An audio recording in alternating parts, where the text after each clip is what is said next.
Yeah.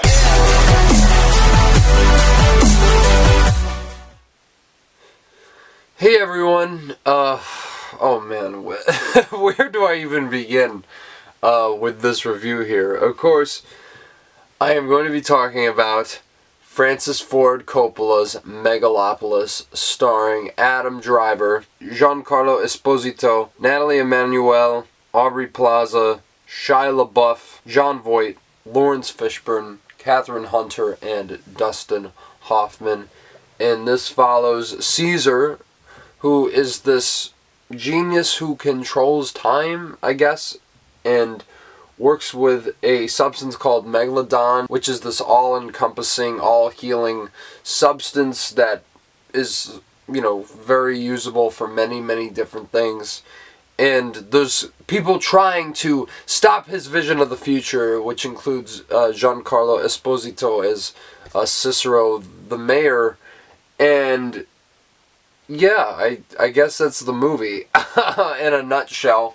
But that doesn't even begin to start to describe the journey that Francis Ford Coppola went on to make this movie. I mean, he's been wanting to make this for almost like half a century, I believe. The script was finished in the 90s, or there was a script in the 90s, and I think he's been wanting to make this ever since then. The studio kept telling him no, so he's like, you know what? Fuck it. I'm going to sell part of my winery and I'm going to finance it myself. Which, when you see a filmmaker do that, you really got to give him props, because that is a ballsy move from a financial standpoint. And the fact that he sees so clearly what he wants the vision of this movie to be, that no one's going to stop him. I mean, that's so inspiring, especially coming from, let's be honest, one of the most heralded filmmakers in the history of the cinematic medium. I mean, his run in the 70s might be the greatest run by any filmmaker in history, starting from The Godfather through The Conversation, Godfather Part 2, and Apocalypse Now. I mean, this guy did not miss in the 70s for the most part. So it's really exciting to see this legendary filmmaker come back all these years later to finally, fulfill his passion project and be able to execute it to his fullest extent. And so I really do think this is a movie that on principle should be supported, because we don't really get to see much like this. And I also think that, despite me saying that, there's a lot of things that have come out since this movie, and I think it's commendable, kind of his idea of wanting to bring back, let's say, canceled actors, because he wants to have like this unification of all these different voices. But then he starts going on talking about like it's anti-woke, and then you start hearing about all the allegations of him kissing extras on set, which turned out to be true because there's actual video evidence. I think, in corroboration with all this information, there's a lot of sus stuff going on around this movie. And that was kind of one of the reasons I didn't want to see it at TIFF, on top of the fact that I wanted to see this with my buddies when I came back home from the festival a couple weeks later.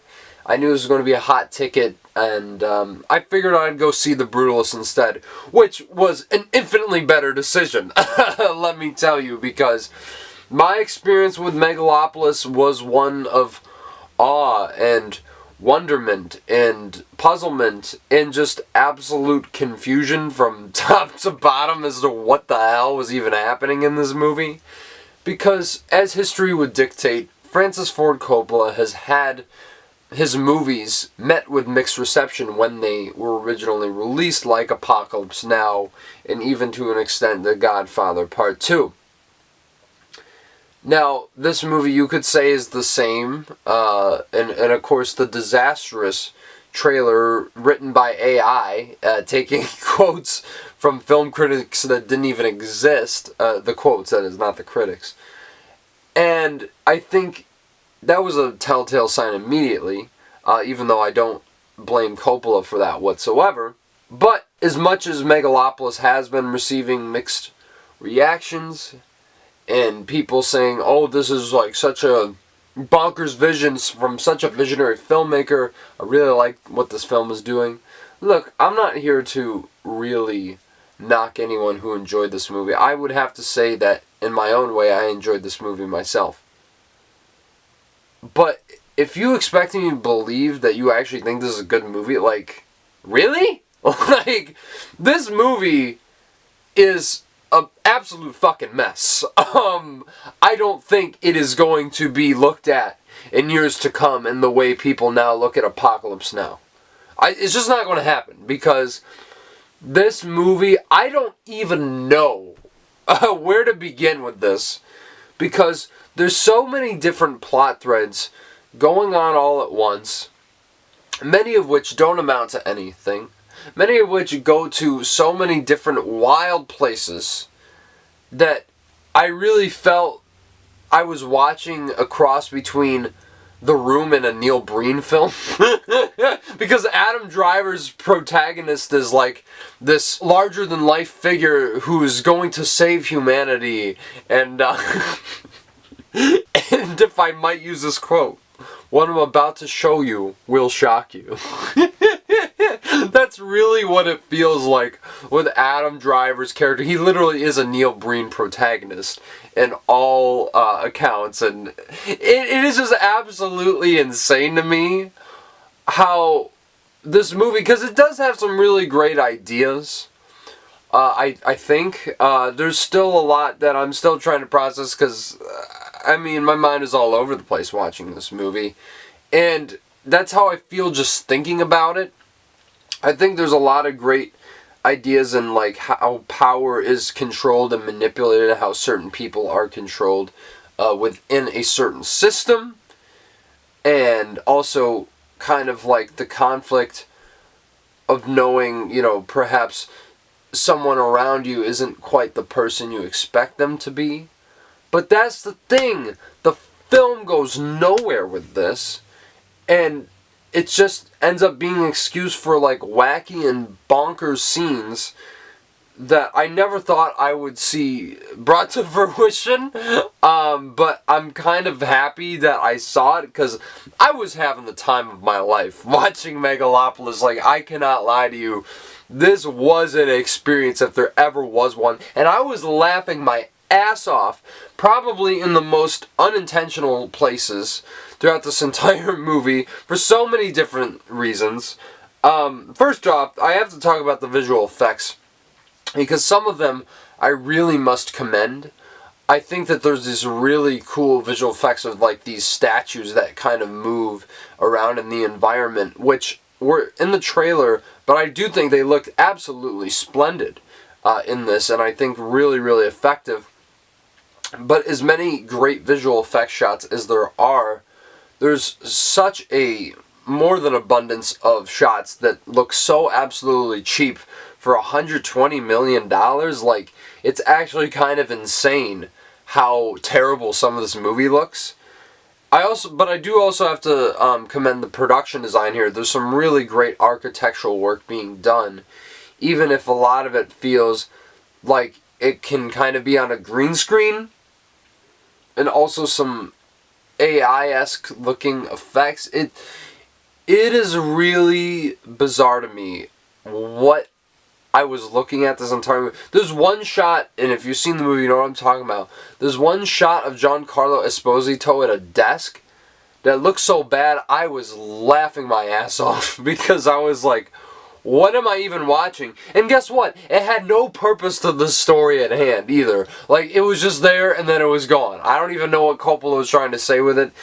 And I'm sure in some way he knows what he's saying with this movie. But look, for someone who is as heralded as he is, for people to have been saying no to you for years, there was probably a reason they were saying no to you. Because this movie is an absolute jumbled mess that has so many different ideas it's trying to juggle, but never really nails any of them.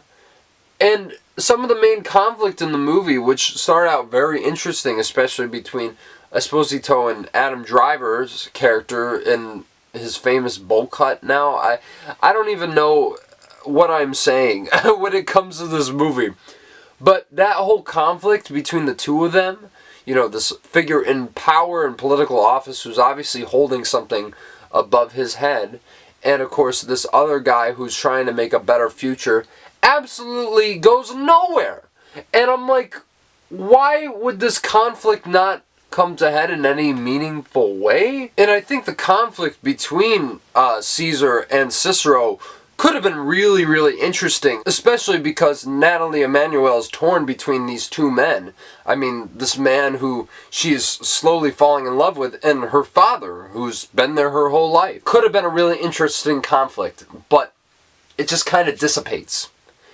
And I really think there was so many missed opportunities in the storytelling there. And I really do think that this movie has some really great ideas. Like, we need to have a great debate about the future, as Adam Driver says over and over again.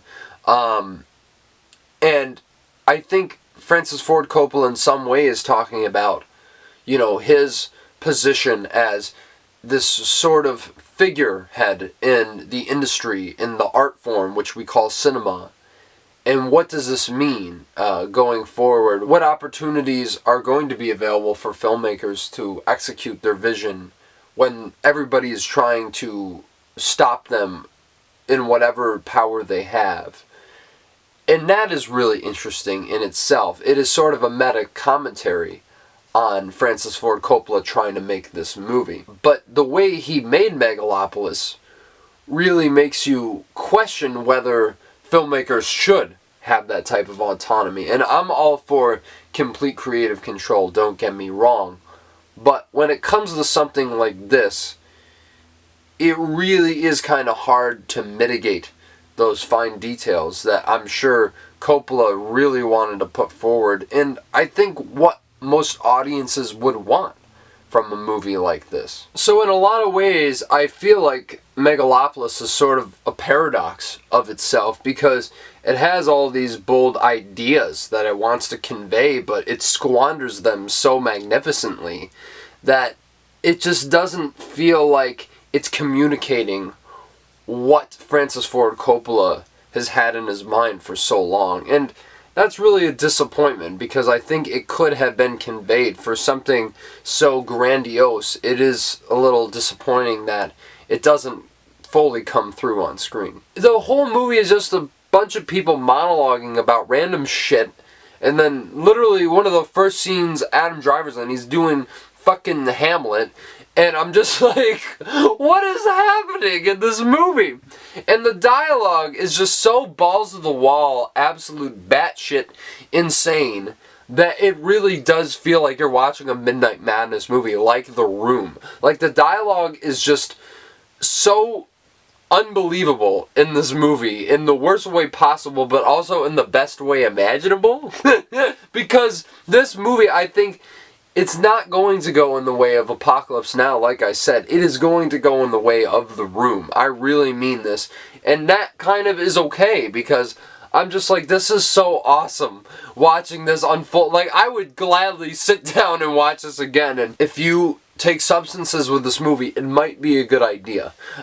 Because watching this blasted out of your mind is going to be a good time. Guaranteed. I could say that much. And I really don't know where to start. I mean, the performances all over the board are so inconsistent. Adam Driver and his bowl cut are doing the best they can to save this movie, but it is so hard to rise above some of this dialogue that Coppola's written, and I think everyone's on a sort of different level. I mean, Giancarlo Esposito is doing a fairly good job. Of course, he's just such a talented actor to begin with. But even then, I don't know how I feel about that. Nathalie Emmanuel is very dull, I think, very flat. Gorgeous woman, of course, and obviously talented probably in some other projects, but I just think the direction is all over the place for these actors. Jon Voight gives maybe the worst performance I've ever seen him in, which I'm sure there's worse, but my goodness, every time he came on screen, I'm like, what the fuck is this guy doing? And, man, he gets some of the craziest moments in the movie. There is a boner joke that I'm sure, yes, a boner joke, that I am sure many of you guys have been hearing about, which is just as glorious as you would hope it to be. in the way it's been hyped up. So please look forward to that. But I don't even know what he's doing in this movie. Dustin Hoffman's barely in it. Has some really crazy lines himself. And his character is a whole other thing that doesn't make any sense. Then there's Shia LaBeouf in drag, who literally says revenge is best served in a dress. It is nuts. And him and Aubrey Plaza, who plays a character named Wow Platinum. I fucking can't, I'm sorry. Those two are operating on their own wavelength with each other, just going balls to the wall, crazy, in the most campy, outlandish ways possible. Maybe they're the only two who really understand the movie that they're in. I don't know. But there is a scene between the two of them that just blew my fucking mind. I was literally like, what am I watching? Because this movie contains maybe the craziest sex scene in all of cinema. Even more crazier than the one in The Room. Like, this makes The Room look like child's play. What is going on? And what Francis Ford Coppola in his dirty mind brought to screen. Like, it is wild. And then you got Jason Schwartzman doing... And it is so hysterical. I don't even know what's going on with his character, but I was laughing so hard whenever he was on screen. And Lawrence Fishburne is, I'd say, pretty good in the movie. Has some weird monologues because he narrates the whole thing. And there's like literally one scene where he's like going on a monologue about something, and they cut to something else, and then they cut back to him, and he's still going on about it. That I found was really funny, unintentionally perhaps. And Talia Shire, Francis Ford's sister, shows up, and she plays a pretty interesting role. I think some of her scenes are a little ridiculous, but it's Talia Shire. I mean, you know, she's great in pretty much everything. But, I don't know, even that performance to me didn't really stand out as fully committed or fully dramatized. I think the one real standout in the cast, I think everyone can say is very good, is Catherine Hunter, which should be no surprise when I throw her name out there, considering what she's done in the past few years. I think she's really great whenever she's on screen. And, yeah, that's kind of where it ends for me. I think these performances could have done with a lot more cohesion for the film as well, because there will be certain scenes where they'll be in one place, and a certain character will be in the scene, and then they'll cut to a completely different scene where that character's barging into somewhere, and it's just like, huh? Like, how did we get from point A to point B? It feels very choppy. And for such a long runtime, and for how many years did he have to write this movie? It should feel a lot tighter than it actually is. And I'm telling you right now, this movie has so many iconic lines that are going to be remembered in years from come. And so many bizarre interactions that just randomly occurred throughout the movie where you're like, huh? Did that just happen? I mean, shock and amazement doesn't even begin to describe Megalopolis, because it just meanders off in so many different directions, has so many soliloquies that, as I said, amount to nothing, which I feel like this review is almost doing. I'm jumping around as much as Megalopolis here, but I think on a pure entertainment and camp level, this is just absolutely amazing. It's a sight to behold.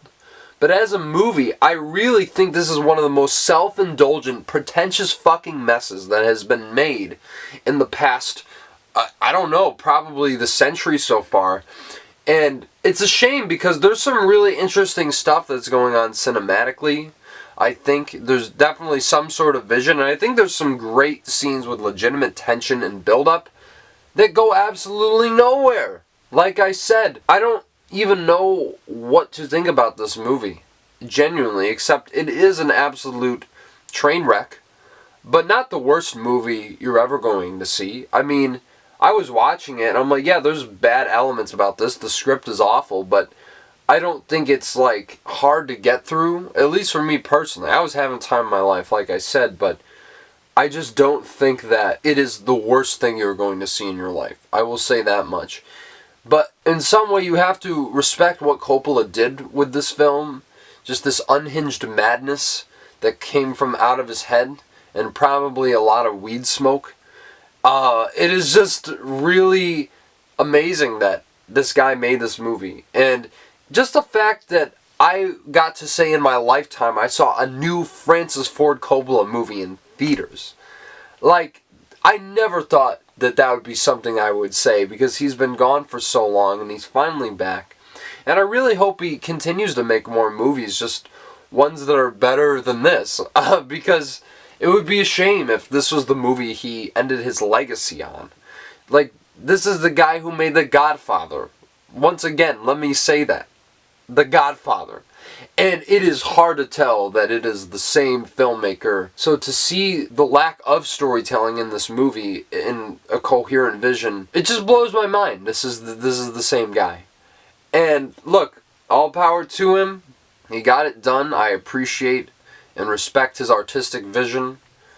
But considering how much of a nightmare this apparently was for some people, how wild and unpredictable it is, but never for the right reasons, I really just don't see why he wanted to do this movie. And look, I'm sure he has some brilliant explanation for it, because there's no doubt that Coppola is a brilliant guy. But I don't know. I mean, Megalopolis is just an unadulterated mess, but one that I absolutely enjoyed. So I'm going to give this movie a 4 out of 10 because, let's be honest, it fucking sucks. But yet again, it was just one of the best theater experiences I've had in a long time. I was cackling at so many points in this movie.